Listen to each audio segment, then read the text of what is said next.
फनकार अदीब को दुनिया से रुखसत हुए 1 बरस बीत गया। उनकी पहली बरसी के मौके पर सईद चौधरी की रिपोर्ट। बहुत बनकर पब्लिक पर छपता था।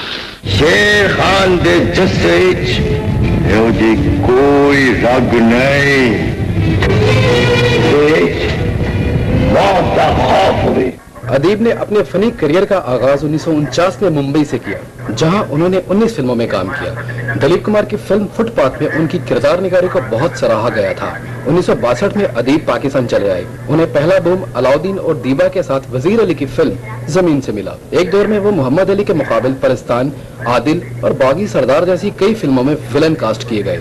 रियाज शाहिद की ये अमन और गरनाता में भी उनके किरदार बहुत जानदार थे। उनके क्रेडिट पर मौला जट जैसी लातादाद कामयाब फिल्में हैं। इस कोहना मश्क अदाकार की आखिरी फिल्म मजाजन थी।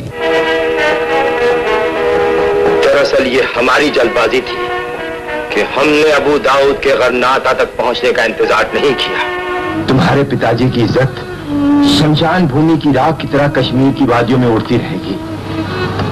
साड़ी लपेट लो शांति, सोच क्या रही हो?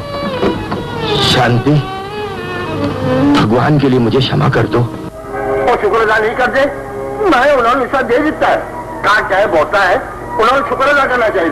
और यार मुकादमे में बहुत ही लंबा हो गया। वफात से चंद दिन पहले जियो न्यूज से गुफ्तगू करते हुए अदीब फिल्मी दुनिया से बहुत मायूस नजर आए। उन्हें शिकायत थी कि इतना अरसा इस इंडस्ट्री को अपना खून देने के बावजूद उनकी जरूरत के वक्त उनका साथ देने वाला कोई नहीं। 1500 फिल्मों में काम करने के बाद मैंने ए से लेके जेड तक हर एक के साथ काम किया, कोई पलट के पूछता नहीं आकर। अदीब एक ऐसा फनकार था जिसने दलीप कुमार से लेकर शान तक सबके मुकाबिल विलन का किरदार निभाया। लड़कपन से बुढ़ापा आ गया। अदीब ने फिल्म इंडस्ट्री नहीं छोड़ी, मगर वक्त आने पर इंडस्ट्री अदीब का साथ ना दे सकी।